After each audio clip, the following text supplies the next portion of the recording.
Lui, c'est Shane Devon Tamura. Il vient de tuer 5 personnes et de se donner la mort dans les bureaux de la NFL à New York. Je t'explique, il a 27 ans, il a atteint d'une maladie dégénérative du cerveau due aux multiples chocs subis dans son sport, le football américain. Il estime que la NFL cache les impacts sur le cerveau des joueurs pour des intérêts financiers. Et il a décidé de se rendre dans les bureaux de la NFL à New York avec une arme à feu et d'aller flinguer les dirigeants. Sauf qu'il s'est planté d'ascenseur. Il n'a pas atteint les bureaux en question. Il a quand même tiré sur des gens au hasard, le gars. Et c'est là que je suis pas d'accord. Il a buté 5 personnes avant de se donner la mort. Dans une lettre d'adieu, il explique pourquoi il a fait ça et qu'il fait don de son cerveau à la science.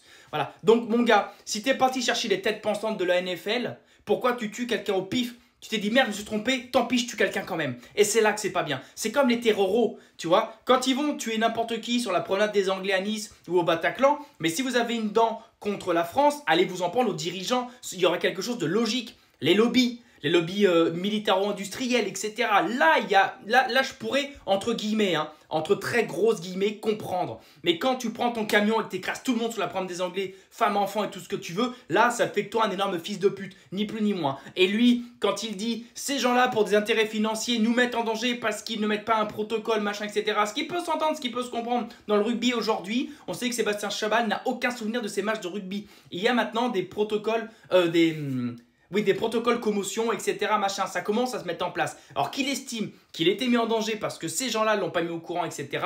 J'entends qu'il aille actif, le faire, mitrailler les têtes pensantes, je ne cautionne pas, bien évidemment. Mais quand il se trompe d'endroit, qu'il tire quand même sur 5 personnes, c'est inadmissible. Et en plus, il donne la mort derrière. Voilà. Triste monde.